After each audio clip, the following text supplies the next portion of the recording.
Sir प्रणाम, मैं हूं हिमांशु द्विवेदी और स्वागत है आपका हमारी खास पेशकश चर्चा में, जिसका आज का विषय है सड़क से सदन, चर्चा हंगामा प्रदर्शन। करोड़ों अभ्यर्थियों की उम्मीद, लाखों परिवारों की बेचैनी और देश के सबसे बड़े लोकतंत्र की सर्वोच्च पंचायत, आज इन तीनों का संगम संसद में दिखाई दे रहा है। विषय है पेपर लीक, लेकिन बहस केवल पेपर लीक तक सीमित नहीं है। सवाल सरकार की नीयत का भी है, विपक्ष की विश्वसनीयता का भी है और पूरे परीक्षा तंत्र की साख का भी है। कल लोकसभा में लोक परीक्षा अनुचित साधनों की रोकथाम संशोधन विधेयक 2026 पेश किया गया। सरकार का दावा है कि यह सिर्फ एक संशोधन नहीं, बल्कि पेपर लीक माफिया के खिलाफ निर्णायक युद्ध की नई रूपरेखा है। 2024 के कानून को और अधिक प्रभावी बनाते हुए इसमें डिजिटल माध्यमों से प्रश्न पत्र चोरी और प्रसार पर स्पष्ट प्रावधान, संगठित गिरोहों पर कड़ी कार्रवाई, जांच एजेंसियों की क्षमता बढ़ाने, आर्थिक लाभ अर्जित करने वालों तक पहुंचने और परीक्षा प्रणाली को जवाबदेही मजबूत करने जैसे कई नए प्रावधानों को जोड़ा गया है। सरकार का दूसरा संदेश साफ है, अब केवल पेपर लीक करने वाला ही नहीं, बल्कि उसके पूरे नेटवर्क को कानून के दायरे में लाया जाएगा। लंबे अंतराल के बाद जैसे तैसे आज सदन में इस पर चर्चा शुरू हुई, और चर्चा जैसे ही शुरू हुई, बहस कानून की धाराओं से आगे बढ़कर राजनीति के पुराने मैदान में पहुंच गई। भाजपा का सीधा सवाल है, जब वर्षों तक पेपर लीक होते रहे, तब कांग्रेस ने राष्ट्रीय स्तर पर ऐसा कानून क्यों नहीं बनाया? अगर युवाओं का भविष्य इतना ही महत्वपूर्ण था, तो उस समय कठोर कानूनी व्यवस्था क्यों नहीं बनी? भाजपा का कहना यह भी है, अर्थात उसके वक्ताओं का, कि समस्या पुरानी है, लेकिन समाधान का पहला कदम मोदी सरकार ने ही उठाया। इसके जवाब में विपक्ष पलटवार कर रहा है। अगर सरकार इतनी गंभीर थी, तो 2024 का कानून पर्याप्त क्यों नहीं निकला? 2 साल में ही संशोधन की नौबत क्यों आ गई है? समस्या कानून की है या सरकार की प्रशासनिक क्षमता की? आज सदन में कांग्रेस नेता राहुल गांधी ने युवाओं के विश्वास, पारदर्शिता और जवाबदेही का मुद्दा उठाया। प्रियंका गांधी ने सरकार को नैतिक आधार पर घेरने की कोशिश की और बहस को व्यापक राजनीतिक संदर्भों से भी जोड़ा। जवाब में अनुराग ठाकुर भी बोले, जितेंद्र सिंह भी बोले और भी तमाम नेता, बासुरी स्वराज आदि भी लगातार अपनी बात कह रहे हैं। सदन में इस पर लगभग 10 घंटे चर्चा होनी है। उम्मीद की जा रही है कि ये चर्चा कल तक जारी रहेगी और उसके बाद कोई नतीजा निकलेगा। विधेयक के पारित होने पर बहुत संदेह नहीं है, संख्या बल का आंकड़ा ऐसा बताता है। पर क्या इस चर्चा से देश के उन युवाओं में विश्वास का भाव पैदा होगा जो आक्रोशित हैं, आंदोलित हैं और अपने आप को असुरक्षित महसूस करते हैं अफसर की ईमानदारी को लेकर? यह सवाल है। क्या देश के जिम्मेदार राजनीतिक दलों के ये तमाम प्रतिनिधि संसद में वाकई युवाओं की चिंताओं को लेकर चर्चा कर रहे हैं, या इस मौके का लाभ अपनी सियासी गोटी फिट करने में लगा रहे हैं? ये सवाल है। इस दौरान, प्रदर्शन के दौरान जिस प्रकार का बल प्रयोग हुआ, उस पर भी कुछ सवाल उठे, उस पर भी आज हम अपनी इस चर्चा में बात करेंगे। सदन में अलग चर्चा चल रही है, हम अपने कार्यक्रम में अलग चर्चा करते हैं। हमारे साथ इस चर्चा का हिस्सा बनने के लिए कुछ खास मेहमान मौजूद हैं। हमारे साथ डॉक्टर पूजा त्रिपाठी हैं, भारतीय राष्ट्रीय कांग्रेस की स्तुति प्रवक्ता हैं, संतुलित तरीके से अपनी बात रखती हैं। समझेंगे उनसे कि इस मुद्दे पर जिस आंदोलन को अगुवाई कोई और राजनीतिक दल करता हुआ दिखाई दिया, उसमें वह अपने लिए क्या संभावनाएं देख रही है? अपनी पार्टी की देख रही है या युवाओं के भविष्य को लेकर कोई संभावना देख रहे हैं? हमारे साथ डॉक्टर चेतन राजपुरोहित हैं, भारतीय जनता पार्टी के प्रवक्ता हैं। एक लंबे अंतराल के बाद भारतीय जनता पार्टी को कठिनाई अनुभव हो रही है। इस कठिनाई में वो अपनी क्या सुविधा निकाल रहे हैं, ये चेतन जी बताएंगे। हमारे साथ आदित्य त्रिपाठी जी हैं, कॉकरोच जनता पार्टी सीजेपी, उसके प्रतिनिधि हैं आदित्य जी। कॉकरोच जनता पार्टी के खाते में उपलब्धि भी है, पर सवाल बहुत तेरे हैं। संसद की चर्चा को लेकर कॉकरोच जनता पार्टी क्या महसूस कर रही है, वो हम उनसे जानेंगे। हमारे साथ निपुण आलम बायन है, शिक्षाविद हैं, विषय शिक्षा व्यवस्था से जुड़ा हुआ है। इस संशोधन विधेयक से कोई उम्मीद रखें या ना रखें, शिक्षाविद क्या सोचते हैं, वो हमें निपुण जी बताएंगे। और इन सब के बीच में प्रेम कुमार जी हैं, जो 2 टूक खरी बात कहने के लिए हमारे साथ होते हैं, वरिष्ठ पत्रकार हैं। आप सभी का स्वागत है। चर्चा की शुरुआत डॉक्टर पूजा त्रिपाठी जी से करेंगे, लेकिन उससे पहले उन कुछ बयानों पर दृष्टि डालेंगे जो आज दिन भर सुर्खियों में रहे। The earlier bill and the amendment today are in a way a reaffirmation of this government's deep commitment to safeguard the welfare of the students and the youth of this country. And at the same time, it is also a reiteration of Prime Minister Modi ji's resolve not to allow anyone to compromise with the future of the children of Mother India. देश के युवाओं पर palette guns और AK-47 चलवाने की क्या आवश्यकता थी? क्या वे आतंकवादी थे? क्या आतंकवादी हैं? टेररिस्ट हैं? हाँ, कांग्रेस बोल रही है। हाँ, कांग्रेस बोल रही है। जवाब दीजिए, जवाब दीजिए। कांग्रेस बोल रही है, जवाब मांग रही है, जवाब दीजिए। कौन जवाब देगा? गृह मंत्री जी जवाब देंगे। किसने ऑर्डर दिया? किसने ऑर्डर दिया पैलेट गन्स चलाने के लिए? किसने ऑर्डर दिया? जब मंत्री जी लौटे हैं, मंत्री नहीं रहे, उसके बाद सदन के बाहर उनका स्वागत किया गया। अध्यक्ष महोदय, जो स्वागत हुआ उसके लिए हमें कोई शिकायत नहीं है, लेकिन माननीय सदस्यों को कितनी बड़ी राहत मिली होगी, कितने बड़े संकट से बचाया उन्होंने। एक प्रधान जी को हटा करके प्रधानमंत्री बचा लिया आपने। तो सबके अपने अपने तर्क हैं। इन तर्कों के बीच कांग्रेस पार्टी इस संशोधन विधेयक को लेकर क्या नजरिए रखती है? दो अलग अलग चीजें हैं। जब आंदोलन चला उसमें सरकार का रवैया क्या रहा, क्या रहा, ये अलग चर्चा का विषय। पर अभी तो पेपर लीक माफिया पर लगाम कसने की दृष्टि से नए प्रावधानों के साथ संशोधन विधेयक आया है। पूजा जी, कांग्रेस इसके लिए कालीन बिछाना चाहती है या राह में कांटे लगाना चाहती है? जानना ही है। पूजा जी, थोड़ा बताइए ना। देखिए हिमांशु जी, इस सरकार की नीयत पे सवाल है हमारे। आप ये 2024 में भी कुछ तकरीबन इस तरीके का ही विधेयक लेकर आए थे, अगर मैं टाइम बाउंड जजमेंट को छोड़ दूं तो। पर 2024 से आज हम 2026 में बैठे हैं, कितने एक्विटल्स हुए? 0। आपने तब भी कहा था, प्रधानमंत्री जी 4 बार बोल चुके हैं कि हम पेपर लीक के खिलाफ कड़ा कानून लाएंगे, हम युवाओं के प्रति प्रतिबद्ध हैं, प्रतिबद्ध हैं, प्रतिबद्ध हैं, प्रतिबद्ध हैं। डेट के साथ आपको बता दूंगी, यही संसद में 4 बार और किसी राजनीतिक रैली में कहा था। पर आज तक 2024 के जो किंगपिन माने गए थे संजीव मुखिया, वो अभी बेल पे लेकर कहीं पे चाय पकौड़े खा रहे होंगे, मॉनसून पे थैंक यू मोदी जी का स्टेटस अपडेट कर रहे हैं। दूसरी बात, कल फास्ट ट्रैक कोर्ट की पहली हियरिंग थी 2026 के नीट के पेपर लीक में। सीबीआई ने अपना लीगल रिप्रेजेंटेटिव ही नहीं भेजा। यह तो इनकी प्रतिबद्धता है, यह तो इनका देश के युवाओं के प्रति विश्वास है। सिर्फ इंस्टा पे एक गलत कैमरा, एक जूम फोकस एंगल कैमरा करके फ्रांस कहने से आपकी नीयत नहीं बदलती। तीसरी बात, धर्मेंद्र प्रधान का किस बात का स्वागत हो रहा है? वो क्या कारगिल का दूसरा युद्ध जीत कर आए हैं? वहां पे हो रहा है जय जयकार, हो रहा है, स्वागत हो रहा है, पग पहनाया जा रहा है। आज उड़ीसा में भयंकर स्वागत हो रहा है। एक नाकाबिल, निकम्मा और बिल्कुल ही निर्लज्ज मंत्री जो अपनी कुर्सी पर तब तक चिपका रहा जब तक देश के आधे हिस्से नहीं जल गए, उनका आप स्वागत कर रहे हैं। तो पहली बात तो नियत की है। दूसरी बात, हमारा बिल्कुल सीधा सा सवाल है, आप इस देश के युवाओं के प्रति प्रतिबद्ध है ना? आप उनको एक मैसेज देना चाहते हैं। कहाँ है गृह मंत्री अमित शाह जी? कहाँ है प्रधानमंत्री नरेंद्र मोदी जी? उनके पास सदन आने का भी टाइम नहीं है। विपक्ष को तो 10 बार बोला जाएगा कि आप पैसे वेस्ट कर रहे हैं, आप सदन की लड़ाई सड़क पे लेकर आ रहे हैं, आप सदन नहीं चलते। कहाँ है इस देश के? क्यों नहीं है? सवाल यह है कि सरकार का इकबाल गिरा है। बच्चों ने, जेनजी के बच्चों ने सड़क पर आकर, चाहे दिल्ली में, प्रयागराज में, पटना में, नासिक में, आसाम में, मिजोरम में, यह बता दिया है कि राजा नंगा है।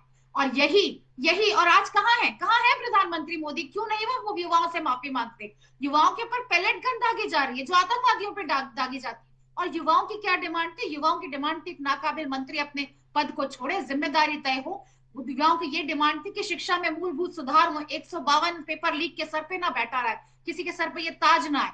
उस पे आप पैलेट गन कर रहे हैं। बिहार में AK-47 दाग दिए जा रहे हैं, हॉस्टल से बच्चे उठाए जा रहे हैं, उनका नामित पोस्टर छप रहा है। क्या हो रहा है इस देश में? अच्छा, एक बात बताओ पूजा जी, ये बार बार पेपर लीक के संदर्भ में एक बड़ा अजीब सा खेल चल रहा है।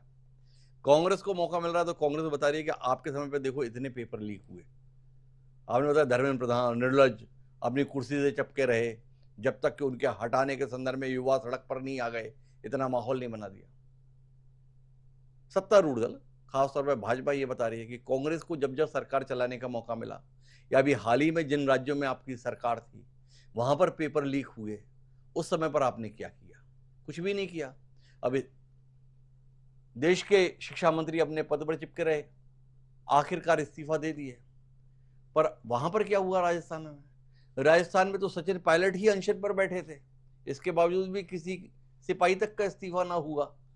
तो कुल मिलाकर जानना आपसे यह पूजा जी कि आप लोगों की वाकई इच्छा इस देश के युवाओं की चिंताओं का समाधान करने में है या अवसर मिलते ही अपनी रोटियां सेकने में है? जब आपको सत्ता मिलती है तब तो कदम उठाते नहीं, दूसरे को सत्ता मिली तो उसके संदर्भ में सवाल उठाते। दोनों दल कमोबेश यही कहानी रचते हुए दिखाई दे रहे हैं। क्या कहती हो पूजा जी, ऐसा कैसे कर लेते हो भाई आप लोग? लीक से ग्रस्त था स्टेट, ये मैं मानती हूँ, इसमें मुझे कोई गुरेज नहीं। पर राजस्थान में तो सत्ता भी तो बदली। राजस्थान में लोगों ने हमें हराया। राजस्थान में भारतीय जनता पार्टी को वो दिया किस बात के लिए? आज आपको 12 साल से किया हुआ, आप यहाँ बैठ के गिनाएंगे कि आप यूपीए में ये हुआ, वो शायद इमरजेंसी तक भी चले जाए, जेपी आंदोलन पे चले जाए, नेहरू जी पे चले जाए, आजादी में चले जाए, पर फैक्ट तो यह है कि इस देश का युवा जो आज 18 साल का है, वो जब 6 साल का था जब आप सरकार में आए थे, और आज जब आप सरकार में हैं तो आप उस युवा पे लाठी डंडे बरसा रहे हैं। किस बात के लिए? वो सिर्फ यही मांग कर रहा है। पहली बात तो आपने पेपर लीक से बिल्कुल ही वो कर दिया, किनारा कर दिया। पेपर लीक तो हुआ नहीं, 2024 में नहीं हुआ, 25 में हुआ नहीं, 26 में हुआ। आप किसी कमेटी की रिकमेंडेशन, आज आपको नंदन नीलेकनी की शरण में जाना पड़ा जो अभी भी कांग्रेस मेंबर है। मैं बता दूं, शायद मोदी जी का काम नहीं चलता, मुख्यमंत्री भी कांग्रेस के होते हैं, सांसद भी कांग्रेस के होते हैं, हाई पावर्ड कमेटी के मेंबर भी कांग्रेस के होते हैं। आपने जो पहली हाई पावर्ड कमेटी बनाई थी उसकी रिकमेंडेशन नहीं की। पार्लियामेंट्री बोर्ड की जो मीटिंग के सजेशंस थे, जो दिग्विजय सिंह के अध्यक्षता में थी, आपने उनको कहा विपक्ष के लोगों के सजेशन को सीरियसली क्या लेना? तो सीधा सा सवाल है, आपने 2024 में prevention of unfair means bill लाए थे, उसमें कितने एक्विटल हुए? सीबीएसई ने 44 लोगों को अरेस्ट किया था, जिसमें से 42 लोग ऑलमोस्ट बेल पे आ गए हैं, छूट गए हैं। तो आप जब बात करते हैं कि हम प्रतिबद्ध हैं, हम ये करते हैं, हम वो करते हैं, तो सीधा सवाल आपसे है ना, 12 साल से आप पार्टी विद द डिफरेंस थे, 786 दिन से कृष्णन कमेटी की रिपोर्ट नहीं आई, 895 बिल हो गए, बिल में एक एक्विटल नहीं हुआ, एक जन को जेल नहीं हुई, 670 दिनों से एनटीए के पास फुल टाइम डायरेक्टर नहीं है। अब आप शिक्षा सचिव को हटा के जिनको लाए हैं उनके ऊपर भी भ्रष्टाचार के केस हैं। और बड़ी बात, सबसे बड़ी बात मैं ये कह रही हूँ कि आप लोगों के प्रति आगे बढ़ने के लिए कह रहे हैं ना, आप देश के युवाओं पे एक वीडियो बना के मैसेज कर रहे हैं, आप लोगों को कह रहे हैं कि इंस्टाग्राम में आइए, पर आप क्यों नहीं सदन में आ रहे हैं? कब लेंगे आप इस देश की जिम्मेदारी? मैं अखिलेश जी की बात को दोबारा कहूंगी कि प्रधान के इस्तीफे ने प्रधानमंत्री ने कुर्सी बचा ली। प्रधान के इस्तीफे ने प्रधानमंत्री की कुर्सी बचा ली, तो इसमें तो आप ही लोग भागीदार रहे। आपने प्रधानमंत्री का इस्तीफा मांगा ही कहाँ? सब तो प्रधान का इस्तीफा मांग रहे थे, धर्मेंद्र प्रधान का। तो आप मोदी जी के साथ क्यों थे पूजा जी? आप आज किसी राज्य में चुनाव जिता दीजिए, प्रधान मोदी जी 4:55 पे भारतीय जनता पार्टी हेडक्वार्टर में आ जाते हैं सबको धन्यवाद कहने, मोदी के जयकारे में। और इसी मोदी जयकारे का इकबाल को जेनजी ने पूरी तरीके से ध्वस्त दिया है। वो आपका जो भी चल रहा है इंटरनेट पे, जिस तरीके के मीम्स चल रहे हैं, जिस तरीके के नारे चल रहे हैं, हर कोई मोदी जी का इस्तीफा मांग रहा है। हर कोई मोदी जी का इस्तीफा मांग रहा है, पर राहुल गांधी ने तो प्रधान जी का ही मांगा था, मोदी जी का तो मांगा नहीं। राहुल जी की मोदी जी के साथ क्या सेटिंग बैठे पूजा जी? युवाओं की मांग के साथ राहुल गांधी क्यों खड़े नहीं हुए? वो तो उनके बंगले के बाहर भी गए, प्रधानमंत्री आवास के बाहर, तब भी मांगे क्या? जितेंद्र सिंह से क्या मांगे? बोले प्रधान जी का इस्तीफा दिला दो। अमित शाह का इस्तीफा मांगे, प्रधानमंत्री से माफी मांगे। और आप जब कहो हिमांशु जी, मुझे एक शिकायत मीडिया से भी है, आप लोग बहुत विपक्ष को कटघरे में रखते हैं, ये नहीं करता, वो नहीं करता, हमने युवाओं के कंधे पर बैठकर गोली चलाई, राजनीतिक रोटियां सेकी। ठीक है, पिछले 2 महीने से जिस दिन से पेपर लीक हुआ, एनएसयूआई और आईवाईसी सड़क पर लाठियां खा रहा है, वाटर कैनन्स खा रहा है, धर्मेंद्र प्रधान जी के घर का घेराव कर रहा है, जेल में जा रहा है, दुनिया जान के, और देश के हर शहर में वो प्रदर्शन कर रहा है। हिमांशु जी, आप लोगों ने कितना दिखाया? आप लोगों ने उनको कितना कवरेज दिया? आप जब अपोजिशन को ब्लैकआउट करेंगे तब तो ये सवाल आएगा कि यहाँ पे सवाल, यहाँ पे कटघरे में सिर्फ सरकार नहीं है, युवाओं अब मुझे की आना हितों तो की- चेतन जी के पास था, पर आपने सवाल ऐसा उठा दिया हमारे ऊपर, क्या बताएं। अब आपसे एक सवाल और कर लेते हैं। आपने बताया कि वो NSUI 2 महीने से आंदोलन कर रही थी, सड़क पर लाठियां खा रही थी, देश भर में प्रदर्शन कर रही थी। 137-38 साल पुरानी कांग्रेस पार्टी, उसके आंदोलन के साथ युवा नहीं जुड़े। जिस पार्टी को अस्तित्व में आए 2 महीने हुए, कॉकरोच जनता पार्टी जिसका नाम है, युवा तो उसके साथ जुड़े। 138 साल पुरानी पार्टी के प्रति इतना अविश्वास पूजा जी युवाओं ने क्यों जताया? और आंदोलन तभी खत्म हो गया जब वो 2 महीने पहले अस्तित्व में आई कॉकरोच जनता पार्टी सरकार के साथ बैठ के कह दिया आंदोलन खत्म, जंतर मंतर खाली हो गया। देखिए, जहां तक विपक्ष की बात है, मैं कहती हूँ हिमांशु जी आपको भी शामिल होना चाहिए था, आपको भी धर्मेंद्र प्रधान का इस्तीफा मांगना चाहिए था, क्योंकि हर आवाज, हर जो डिमांड है वो आगे बढ़ती हुई है। आज जब राहुल जी ने प्राइम मिनिस्टर आवास के सामने किया, मैं तो कह रही हूँ इसकी नींव IYC NSUI ने लिखी, मैं फिर भी कॉकरोच जनता पार्टी को उनका क्रेडिट दूंगी कि वो उनके संसद चलो मार्च में इतनी भीड़ आई कि लोग कि इस देश के इंस्टीट्यूशंस को वायलेंस पे उतरना पड़ा, मैं ये उनको ये पूरा क्रेडिट दूंगी। लेकिन राहुल जी प्रधानमंत्री आवास के सामने गए, राहुल जी नेहा और बाकी जो अमीन और मनीष है उनको लेकर आए, राहुल जी साहिल लोचक को लेकर आए, तब ये बात आई कि RF ने पेलेट गन का इस्तेमाल किया जो आतंकवादियों पे होता है। तो राहुल जी कुछ नहीं कह रहे हैं ये मत कहिए, क्योंकि राहुल जी भी उतना ही पैरेलल प्रेशर बना रहे हैं। अरे मुझे याद, देखो आप हमारे सवाल के साथ में खिलवाड़ कर रहे हो। आपने ये कहा था कि प्रधान के इस्तीफे ने प्रधानमंत्री को बचा लिया, तो हमने तो सिर्फ सवाल किया, इतना सा था। भाई प्रधान का ही तो इस्तीफा मांगा था राहुल गांधी जी, नेता प्रतिपक्ष ने। उन्होंने प्रधानमंत्री का इस्तीफा मांगा कब था? तो प्रधान के इस्तीफे ने अगर प्रधानमंत्री को बचा लिया तो उस बचाने में राहुल गांधी भी शामिल रहे ना। आगे बात करेंगे, पर अभी तो हमारे साथ डॉक्टर चेतन राजपुरोहित जी हैं। बड़ा मजबूत बिल लेकर सरकार सदन में उतरी है। तो चेतन जी, 2 साल पहले कौन सा बिल था? इतना लचर, इतना कमजोर, इतना लेजीजा बिल क्यों लेकर आए थे कि उसकी नाकामी के चलते 2 साल के भीतर ही आपको संशोधन विधेयक लाना पड़ गया? ये लचर किस्म के काम तो आपके अनुसार कांग्रेस पार्टी करती थी। आप तो जो भी काम करते थे बड़ा मजबूत करते थे, दमदारी से करते थे, सोच समझ कर करते थे। और 2 साल पहले जब आप बिल लाए तब आपने बताया था ये क्रांतिकारी कदम है। वो क्रांति भ्रांति निकली 2 साल के भीतर। ऐसा क्यों हो गया चेतन जी? हेमंत जी, मैं लोकसभा की और राज्यसभा की जो 2 दिन की कार्रवाई हुई है उसने ये हिंदुस्तान की 140 करोड़ जनता को बता दिया है, साबित कर दिया है कि कौन सी पार्टी पेपर माफियाओं के साथ मिली हुई है और कौन सी पार्टी नकल करने वालों पे नकेल कसने के लिए ये संशोधन बिल लेकर आई है। आपने कहा क्यों लेकर आई? समय काल परिस्थिति के हिसाब से टेक्नोलॉजी में जो बदलाव समय समय पर हो रहे हैं उसी हिसाब से कानून में भी क्या बदलाव होना चाहिए या नहीं होना चाहिए, आप बताइए, पहली बात। दूसरी बात, हमारे कांग्रेस की प्रवक्ता अभी कह रही थी निर्लज, बिल्कुल सही कह रही थी। जो राजस्थान में इन्हीं के शिक्षा मंत्री ने 22 पेपर लीक किए थे, 22 पेपर, और करीब करीब 20 से ज्यादा छात्रों ने आत्महत्या की थी। तब ये लोग लाठियां चलाने वाले लोग हैं और जिनको पुरस्कृत करके कांग्रेस पार्टी ने प्रदेश का अध्यक्ष बनाया, जिसके मुख्यमंत्री जी के सामने जब शिक्षकों को जब पूछा गया कि आपसे पैसा लिया जाता है क्या, तो शिक्षकों ने कहा हाँ, हमारे से तबादलों में पैसा लिया जाता है। वो निर्लज है, वो कुर्सी से चिपके हुए थे, उन्होंने अपना पद नहीं छोड़ा था। और यही राहुल गांधी जी जो प्रेम बांटने निकले थे, राजस्थान के बच्चों के ऊपर जब लाठियां बरसाई जा रही थी पेपर लीक, 22 पेपर लीक में, ये राहुल गांधी विदेश में पिकनिक मनाने के लिए घूम रहे थे। पर राजस्थान में अशोक गहलोत को कहने की हिम्मत नहीं थी कि आपके मंत्री को बर्खास्त क्यों नहीं करते, आप अशोक गहलोत को बर्खास्त क्यों नहीं करते। दोनों का प्रमोशन, और तो इन्हीं के सचिन पायलट। अरे एक बार बताओ चेतन जी, तो ये जितनी बात आप कह रहे हो उसकी परिणति क्या हुई? उसकी परिणति ये हुई कि राजस्थान से अशोक गहलोत की सरकार की विदाई हो गई। तो डॉक्टर चेतन राजपुरोहित किस इच्छा के साथ हैं? मन भर गया क्या दिल्ली की राजनीति से? दिल्ली में सरकार चलाते चलाते यार 15 साल हो गए, 12 साल हो गए, 3 साल और हो जाएंगे, अब विदाई का वक्त आ गया है। इसलिए आपके लिए रोल मॉडल हो गई राजस्थान की अशोक गहलोत की कांग्रेस सरकार।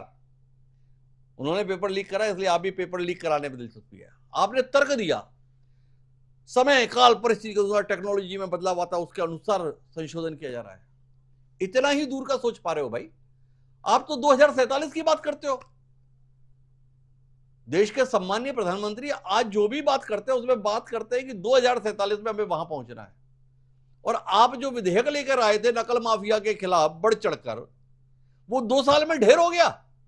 2047 की बात करने वाले 2026 में संशोधन विधेयक लेके आ गए, क्यों? हिमांशु जी आप बात सुनिए, राजस्थान के अंदर 357 परीक्षाएं वर्तमान सरकार ने 2.5 साल में करवा दी है। मजाल है कोई पेपर लीक हो जाए?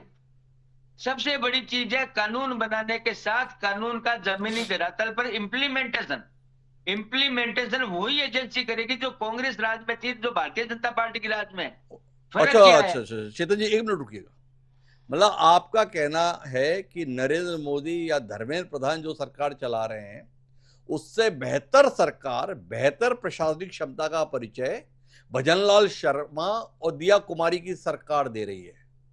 देखो उन्होंने परीक्षाएं कराई, कोई लीक नहीं हुआ। और मोदी जी सरकार चला रहे हैं। 2015 में AIPMT लीक हुआ, 2024 में नीट परीक्षा में पेपर लीक हुआ, 2026 में फिर पेपर लीक हुआ। तो कहना क्या चाह रहे हो? भजनलाल शर्मा की क्षमताएं ज्यादा बेहतर है बजाय केंद्र में जो सरकार चला रहे हैं उनसे? हिमांशु जी बोलने दीजिए। अरे सवाल तो आएगा ना आपके बोलने पर। मंत्री जी ने कानून को कड़ा कराने के लिए संशोधन बिल लेकर है। क्या हिमांशु जी आप बताइए, क्या ये गलत है क्या? इसका विरोध वही लोग करेंगे जो पेपर माफियाओं से मिले हुए हैं। और हमारे राजस्थान के अंदर तो सीकर एपी सेंटर था। इस नीट पेपर का भी जो लीक हुआ इसका एपी सेंटर भी सीकर है। सीकर का कांग्रेस के प्रदेश अध्यक्ष जी का गृह क्षेत्र है। वहीं से ये सारी कार्रवाई कांग्रेस राज में 5 साल तक राजस्थान में चली थी। लेकिन मैं उसमें नहीं जाऊंगा। मैं वर्तमान केंद्र की सरकार जो कर रही है, माननीय प्रधानमंत्री जी ने टास्क फोर्स का गठन क्यों किया? हिमांशु जी बताइए आप। इसलिए क्या है कि आगामी परीक्षाओं में भी सीबीटी के माध्यम से पेपर कराने के लिए अलग अलग क्षेत्रों के विशेषज्ञों को शामिल करके 6 सदस्यीय जो समिति बनाई है, वो किस लिए बनाई है कि आगामी परीक्षाओं का भी माननीय प्रधानमंत्री जी ने कहा है कि ऐसी स्थितियां बच्चों के बीच में नहीं आनी चाहिए। अरे चेतन जी आप कहते हैं कि आप बीच में क्या बोलते हैं, दलीलें आप ऐसी देते हैं। बोले बताइए प्रधानमंत्री जी ने स्पेशल टास्क फोर्स क्यों बनाई है? 2024 में भी तो बनाई थी राधाकृष्णन कमेटी, उसने भी सिफारिशें की थी। क्या किया उन सिफारिशों के साथ? हो तो गई पेपर लीक। डॉक्टर राधाकृष्णन समिति जो समिति के चेयरमैन भी थे, उन्होंने माननीय उच्चतम न्यायालय में क्या कहा है हिमांशु जी? उन्होंने कहा है 85% सिफारिशें हमारी सरकार ने मांग ली थी। लेकिन मैं उस बात पे आ रहा हूं कि सरकार सीबीटी के माध्यम से ऑनलाइन पेपर कराने के लिए आगे क्यों बढ़ रही है? क्योंकि पेपर लीकेज के जहां जहां भी संभावनाएं बनती है, उनको 2 क्षेत्रों में माननीय प्रधानमंत्री जी ने काम किया है, कानून मजबूत किया। और अभी हमारे कांग्रेस की प्रवक्ता कह रहे थे जमानत पे छूट जाते हैं। अरे भाई पकड़ा जमानत में छूटे, आपने तो राजस्थान में पकड़ा ही नहीं। 5 साल तक आप लोगों ने तब बचाव किया, उनका बचाव संरक्षण देने का काम अगर किया तो कांग्रेस के वर्तमान प्रदेश अध्यक्ष ने, शिक्षा मंत्री ने किया।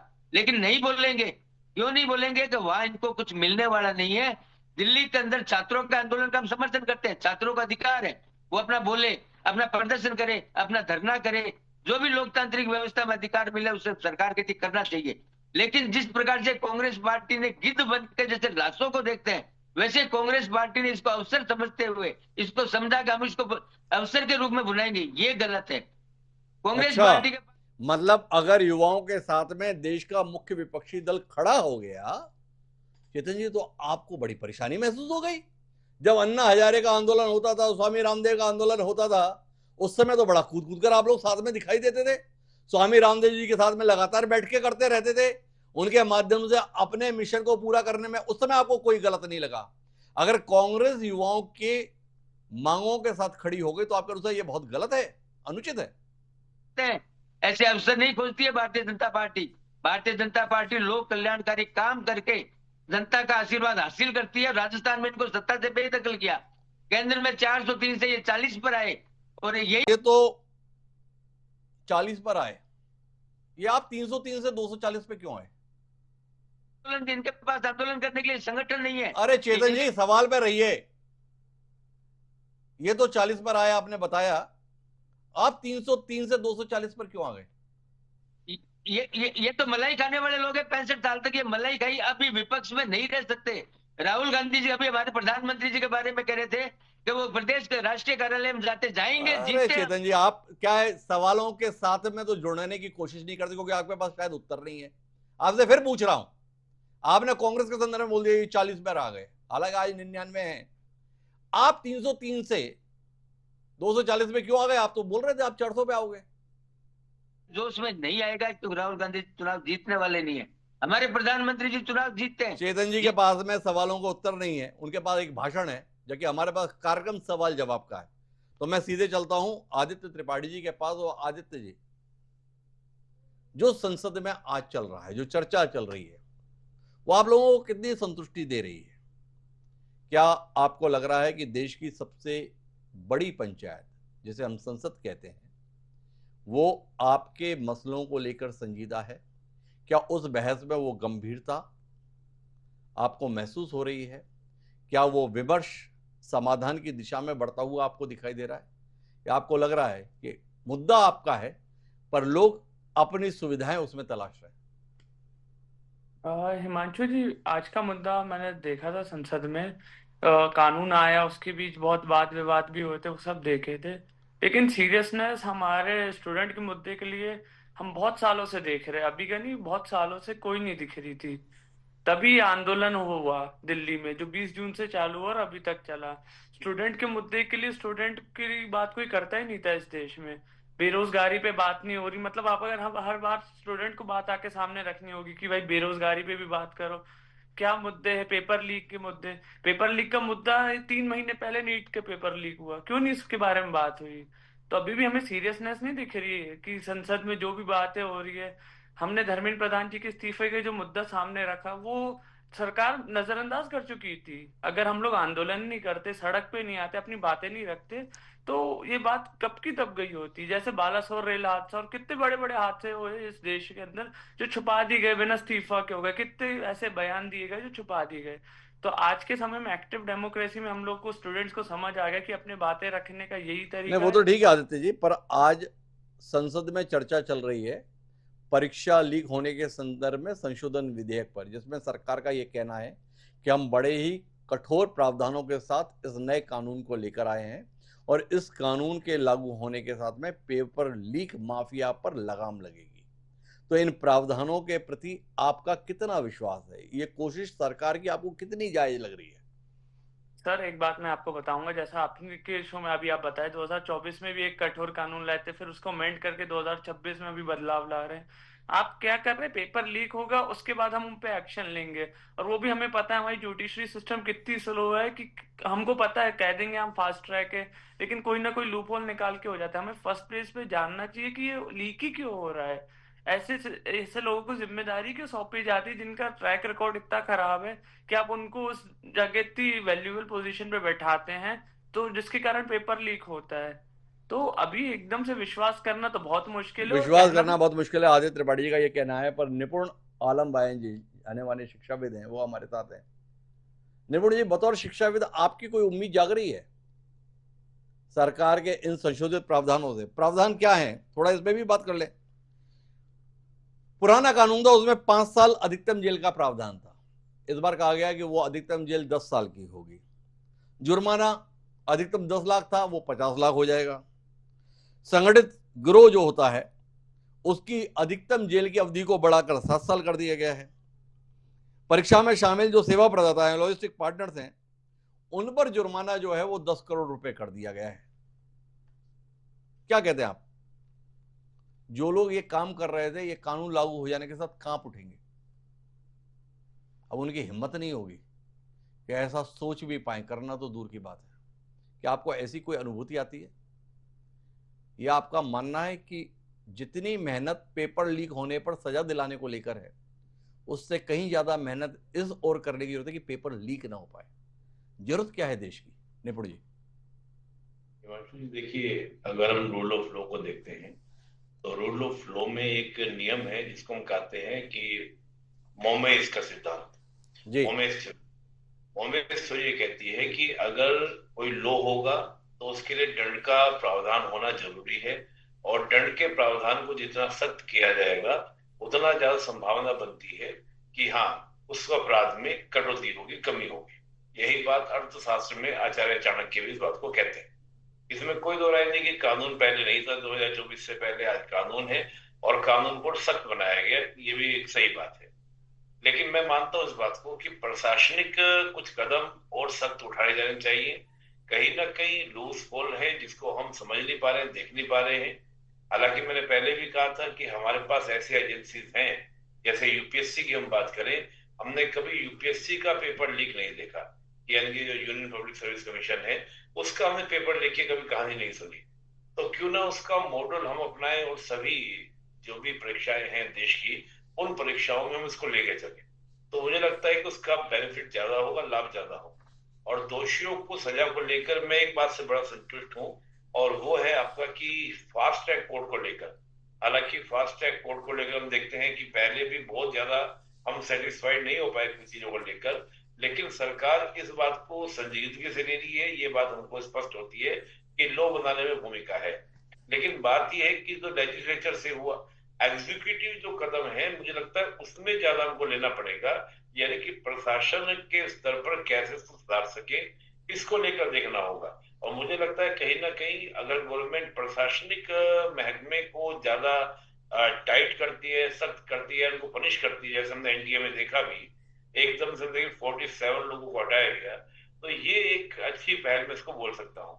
अच्छा निपुण जी, एक बात बताओ, 47 लोगों को हटा दिया गया, पर आपको जानकारी है 47 किन लोगों को हटाया गया?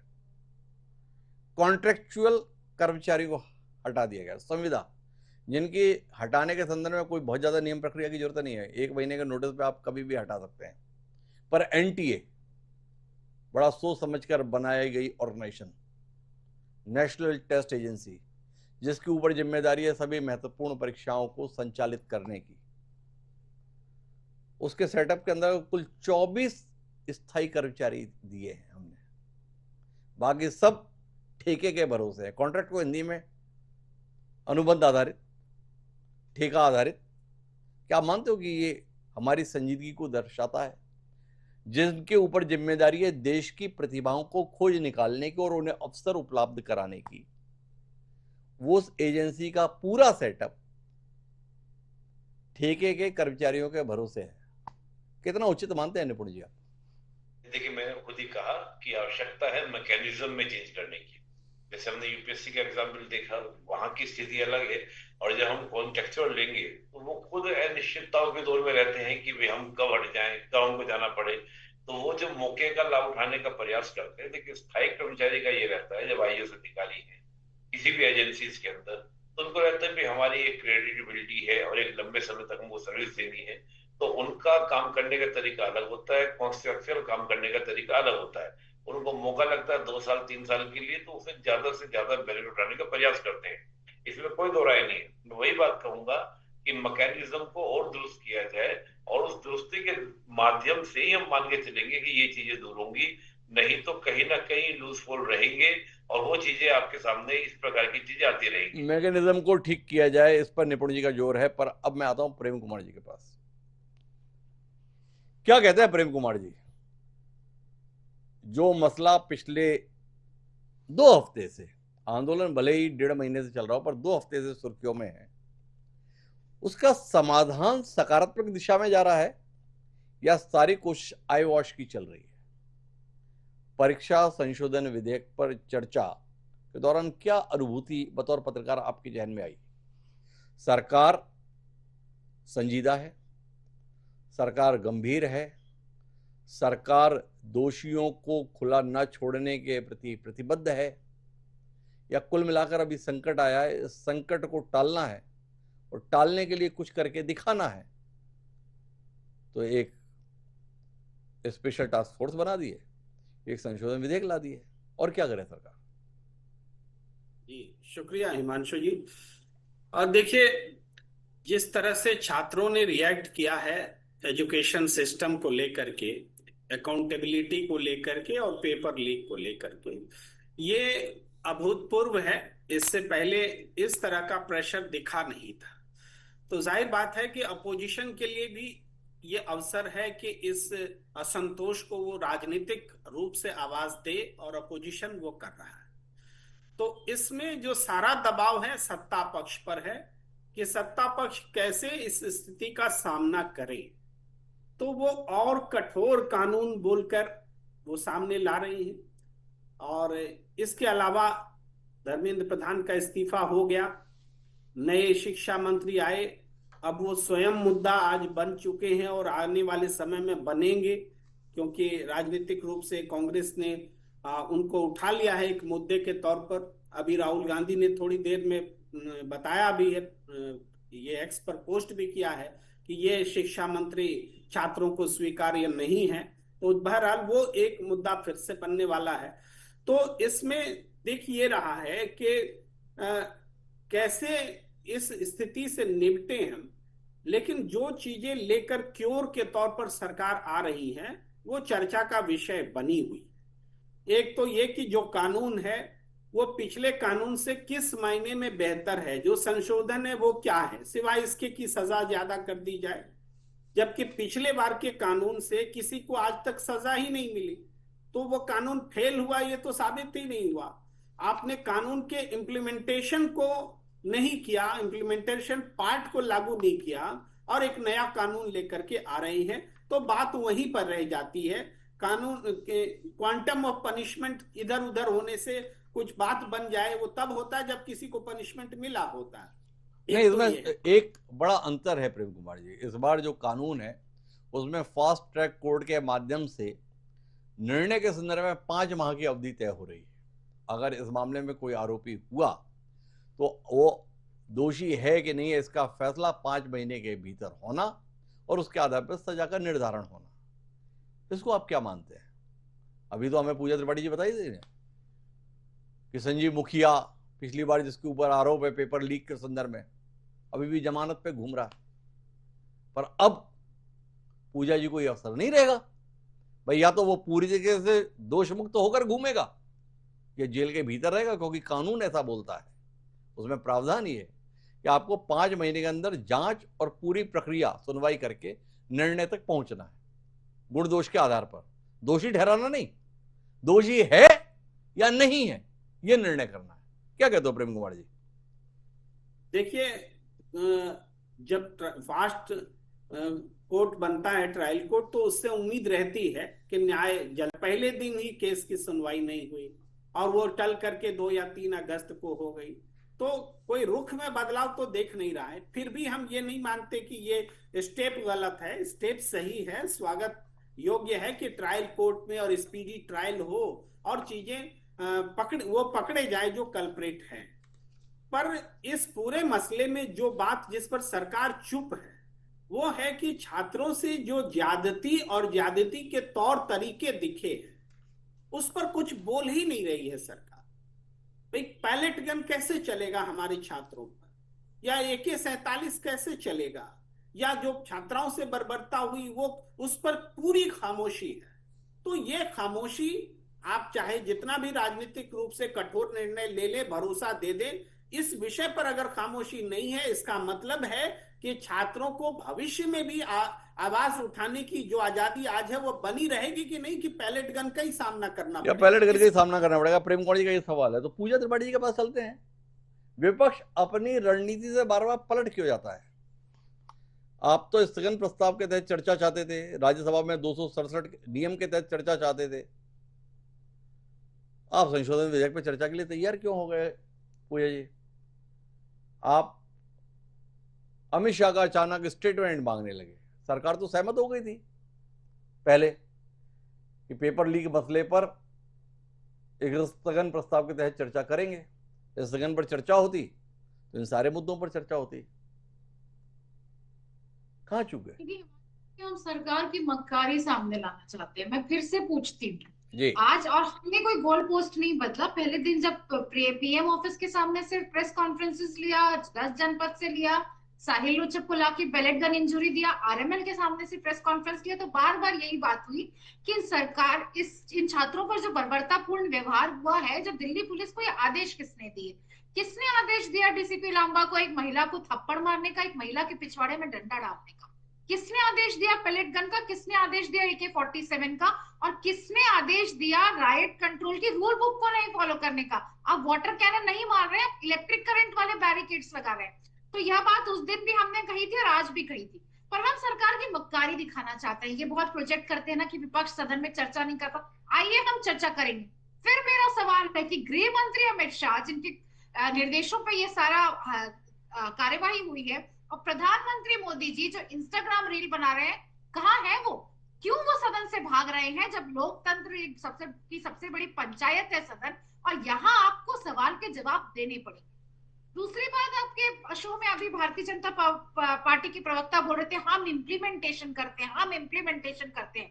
तो एनटीए का जब फॉर्मेशन हो रहा था तो जो पार्लियामेंट्री कमेटी की मीटिंग थी उसमें ये कहा गया था कि इसे स्टैट्यूटरी बॉडी बनाया जाए, पर नहीं, आपने इसको रजिस्टर्ड बना दिया और ये पूरा का पूरा ठेके की फैक्ट्री बन गई। जो आपने अभी मैसेज किया, आपने 44 लोगों को निकाला, अपनी पीठ थपथपाया सदन में। ये कौन बताएगा कि 44 लोगों में कौन सा परफॉर्मेंस गैप था जिनके कारण निकाला गया? ये पेपर लीक माफिया में कहां तक थे? दिनेश बिस्वाल की तो मोदी जी को थैंक यू कहते हुए, दिवाली हैप्पी दिवाली करते हुए भारतीय जनता पार्टी के पोस्टर्स में फोटो है। तो भारतीय जनता पार्टी के लोग ही, यूथ विंग के लोग ही पेपर लीक करवा रहे हैं और ये बैठ के सीकर की बात कर रहे हैं। सबसे बड़ी बात यह है कि इन लोगों को, अगर आप, सबसे बड़ी बात, आप फास्ट ट्रैक कोर्ट्स की बात कर रहे हैं। फास्ट ट्रैक कोर्ट्स में इस देश में 16% डिस्पोजल रेट है। अगर आप किसी के प्रति चार्जशीट लेंगे ही नहीं, सीबीआई ने पहले दिन ही कह दिया हमारे पास कोई लीगल रिप्रेजेंटेटिव नहीं, आप 2024 का मास्टरमाइंड बाहर घूम रहा है, आप 44 लोगों में से 42 लोग बेल पे जा चुके हैं क्योंकि चार्जशीट नहीं हुई। जब आप चार्जशीट नहीं करेंगे तो क्या फास्ट ट्रैक क्या करेगा? बुनिया चिलेगा कि कुछ नहीं कर सकता। और सबसे बड़ी बात, आप चाहते ही नहीं कि इस पेपर लीक माफिया का अंत हो। वो तो सरकार, वो तो युवाओं ने आपकी चूल्हे हिला दी, युवाओं ने आपको घुटने पर ला दिया। नहीं तो जिस तरीके से चल रहा था, धर्मेंद्र प्रधान का भी इस्तीफा संभव नहीं था। धर्मेंद्र प्रधान का इस्तीफा भी संभव नहीं था। पर पूजा त्रिपाठी, जब मर्म की बात पर आते हैं, कल वोटिंग होगी, इस विधेयक का विरोध करेगी कांग्रेस या इस विधेयक का समर्थन करेगी कांग्रेस? पूरी अपोजिशन पार्टीज में हिमांशु जी 93 सजेशंस दिए हैं, 93 सजेशंस दिए इस विधेयक को मजबूत बनाने का। हम हर उस विधेयक का सपोर्ट करेंगे जो आप छात्रों के हित के लिए लाएंगे, पर अपनी नीयत साफ रखिए। इस देश के छात्रों को, इस देश के किसानों को, इस देश की महिलाओं को आंखों में आंख देखकर बात करनी है। आप सिर्फ मोदी के अहंकार में आप हर चीज को एक खाना पूर्ति मत बना दीजिए। और सदन का वो देखिए, स्तर देखिए डिबेट का। निशिकांत दुबे उठ के नेहरू को अय्याश कह रहे हैं। आप युवाओं के प्रति प्रतिबद्ध थे ना, तो आप अय्याश क्यों कह रहे हैं? आप कांग्रेस के नेताओं पर पॉट शॉट्स ले रहे हैं, और ये सारी बातें वो नहीं होंगी, डिबंक नहीं होंगी। ये बात ये डिबंक होगी कि प्रियंका गांधी ने कैसे कर दिया, बल्कि ऑन रिकॉर्ड है। अभी मैं वीडियो चला देती हूँ जब उन्होंने कहा था बिल्किस बानो के रेपिस्ट को लॉ के तहत रिहा किया गया था। तो ये स्तर देखिए। तो मैं फिर से कहूंगी, इनकी नीयत पे हमें नहीं, पूरे देश को अविश्वास है। और इनका इकबाल जिस तरीके से गिरा है, इनकी क्रेडिबिलिटी की प्रियंका गांधी के संदर्भ में जो वीडियो आपके पास, अब मत चलाइएगा पूजा जी। लोकसभा अध्यक्ष ने व्यवस्था देकर उसे डिलीट करा दिया है, आपकी जानकारी के लिए जो आपने कहा। लेकिन मुझे डॉक्टर चेतन राजपुरोहित फिर से आपके पास आकर अपने सवालों के उत्तर लेने की कोशिश कर रहे हैं। सदन में चर्चा उठ रही है पैलेट गन के इस्तेमाल के संदर्भ में, AK-47 के इस्तेमाल के संदर्भ में। आप तो युवाओं के साथ हो, ये साथ कैसा है जिसमें पैलेट गन और AK-47 का इस्तेमाल हो रहा है? हिमांशु जी, बिहार की जो घटना AK-47 की, हवाई फायर जिस सिपाही ने किया था, आपको पता है उसको सस्पेंड कर दिया गया है, उसके ऊपर कार्रवाई हो गई है। जिसने भी गलत काम किया उस पर सरकार ने कार्रवाई की, पहली बात। दूसरी बात, हमारे कांग्रेस के प्रवक्ता भी कह रहे थे कि मुंह नहीं, अभी रुकिए चेतन जी, क्या है आप बड़ी जल्दी में रहते हैं, सोचते हैं कि बस इतना कहो निकल जाओ। पैलेट गन के संदर्भ में दिल्ली पुलिस ने तो स्टेटमेंट दी थी। झूठ है ये सब, फेक है न्यूज। और अब जांच के तहत निकल कर आया है, हाँ पैलेट गन का इस्तेमाल हुआ और जिससे प्रदर्शनकारी छात्र घायल हुए। क्या कहते हो आप इसके संदर्भ में? क्या किया दिल्ली पुलिस कमिश्नर, सस्पेंड हो गए क्या? मैंने यही कहा था हिमांशु जी, सरकार की जब नीति साफ होती है और नीयत साफ होती है, कानून भी लाए और आगामी परीक्षाएं लीक नहीं हो। कहां कहां लीकेज है उसके लिए टास्क फोर्स का गठन भी माननीय प्रधानमंत्री जी ने कर दिया है। और आप देखिए उस टास्क फोर्स के मेंबर कौन है, आप पढ़िए उसको। जिन जिन मेंबरों को उस टास्क फोर्स में लिया है वो इसीलिए लिया है कि जो हुआ वो हुआ, उसके लिए कठोर कानून लाए। लेकिन आगामी इन परीक्षाओं के अंदर सुधार कैसे, जैसे हमारे प्रेम कुमार जी भी बता रहे थे, निपुण जी भी बता रहे थे, सीजेपी की प्रवक्ता भी बता रहे थे, अच्छे सुझाव है।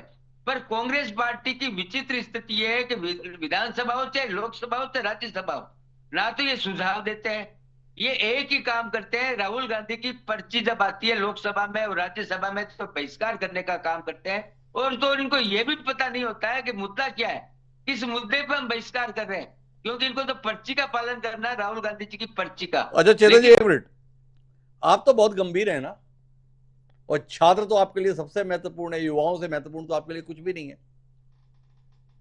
तो इतने गंभीर विषय पर जिसमें आपकी सरकार के एक मंत्री का इस्तीफा भी हो गया, तो दो सवाल आपसे हैं।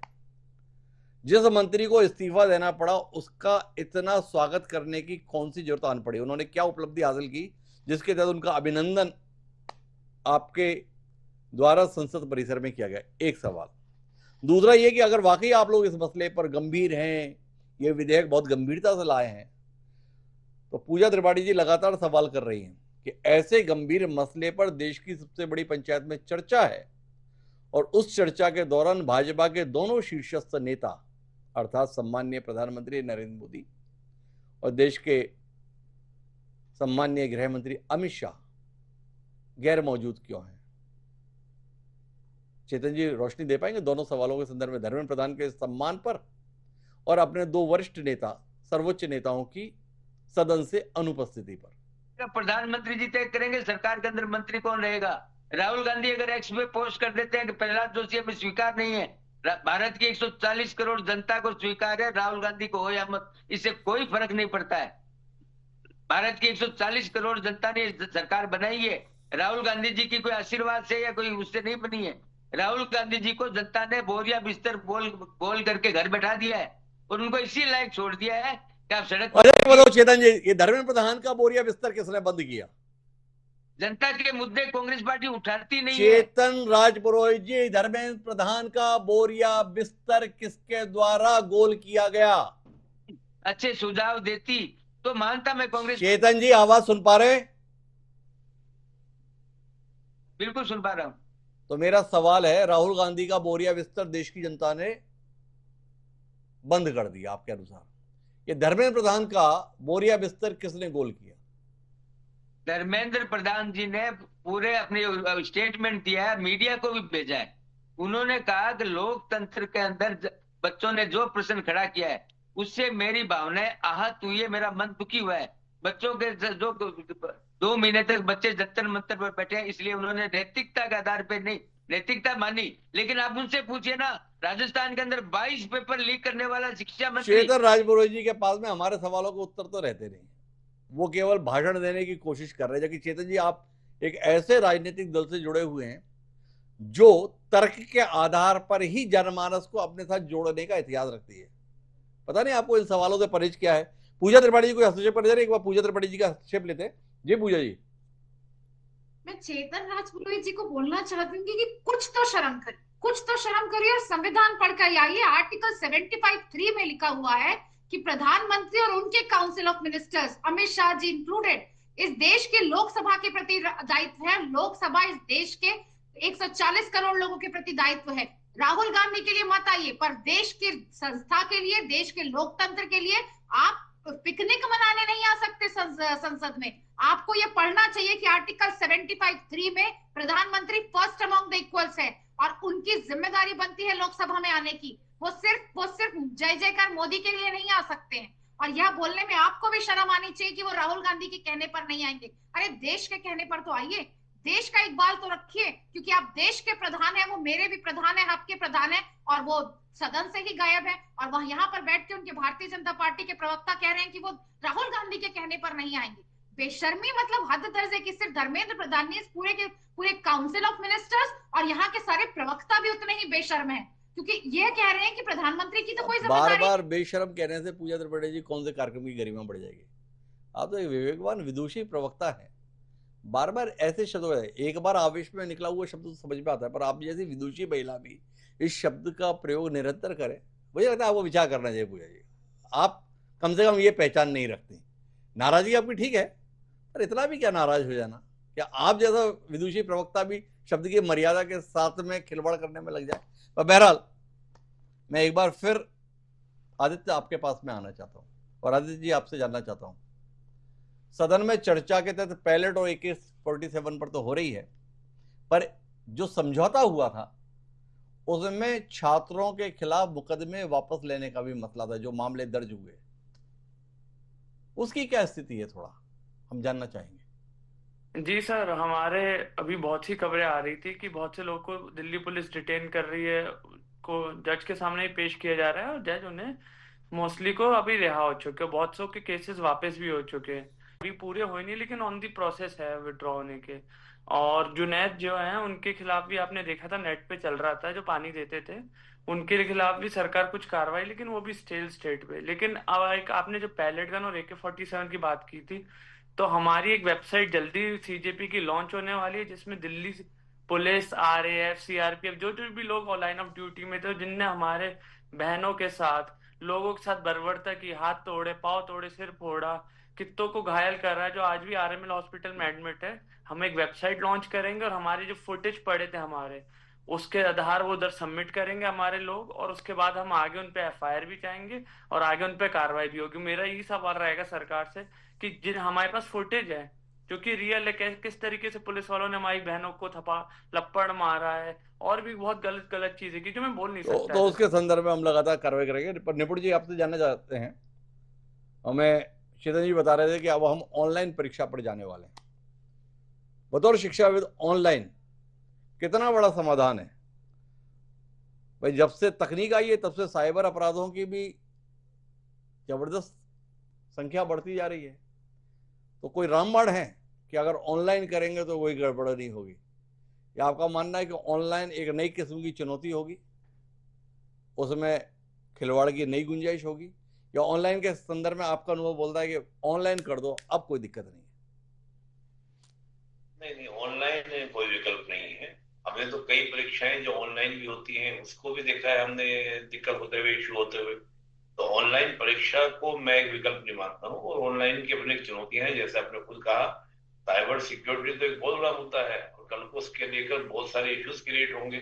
और चेतन जी कह रहे हैं, मेरे को जानकारी नहीं है कि सरकार का इस प्रकार का सभी परीक्षाओं के लिए ऑनलाइन लाने का प्रस्ताव है। हालांकि वो प्रवक्ता है तो वो इस बात को बेहतर तरीके से जानते होंगे, लेकिन मेरी जानकारी में सरकार का अभी तक कोई भी नोटिफिकेशन देखा नहीं है।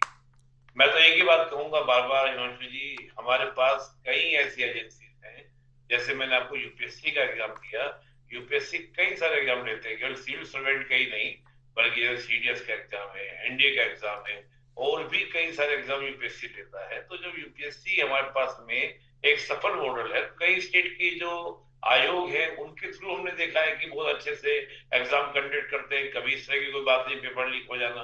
तो जब हमारे पास एक आइडियल एजेंसी है तो क्यों हम उसका एक पैटर्न फॉलो नहीं करते? मैं मानता हूं कि UPSC एक कॉन्स्टिट्यूशनल बॉडी है, उसके खर्चे बहुत है, लेकिन उसी प्रकार की कोई कॉन्स्टिट्यूशनल बॉडी हम अदर एग्जाम के लिए बना सकते हैं। बड़ी महत्वपूर्ण बात रिपोर्ट जी ने कही, पूजा त्रिपाठी जी ने भी इस और इंगित किया था कि क्यों नहीं हम देश की प्रतिभाओं के संदर्भ में एक कॉन्स्टिट्यूशनल बॉडी का गठन करते हैं। निपुण जी भी उसी बात को आगे बढ़ा रहे हैं, और मैं आखिरी टिप्पणी के लिए प्रेम कुमार जी आपके पास आना चाहता हूं।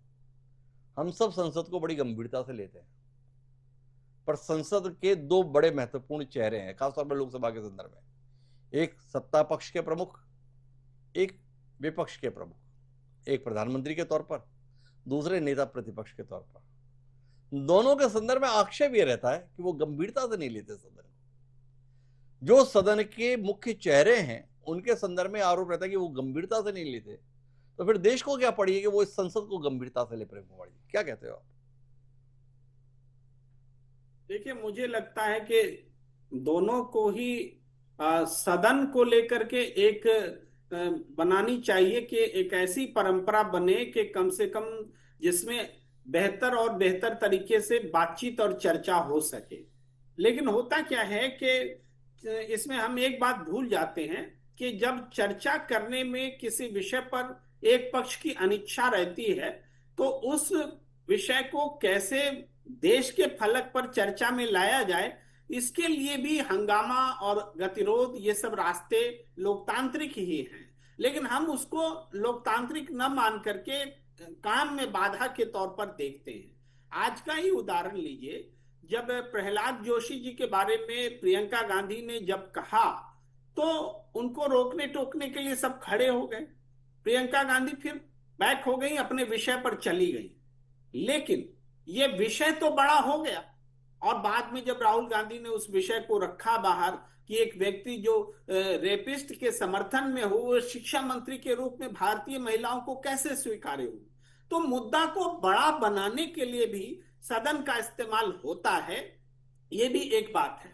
मगर हम आजकल इस तरह के चर्चा के आदी हो गए हैं, जिसमें कि केवल दूसरों पर व्यक्तिगत हमले और काम नहीं होना, इस तरह से, तब थोड़ा सा जरूर निराशा होती है थोड़ी। मगर मुझे लगता है कि अभी की राजनीति जिस तरह से चल रही है, उसमें बहुत सुधार की जरूरत है। बहुत सुधार की जरूरत है। केवल परीक्षा प्रणाली में सुधार की जरूरत नहीं, विधेयक में सुधार की जरूरत नहीं, कुल मिला के पूरी राजनीति में ही सुधार की जरूरत हम महसूस करते हैं। पर आज का दिन इस मायने में महत्वपूर्ण है कि सदन जो संवाद का केंद्र है, वहां पर तमाम अवरोधों के बाद आज दोपहर 2 बजे से संवाद की प्रक्रिया शुरू हो गई। लोकसभा में, राज्यसभा में आज भी कामकाज नहीं हुआ है, पर लोकसभा में परीक्षा संशोधन विधेयक पर चर्चा का दौर जारी है।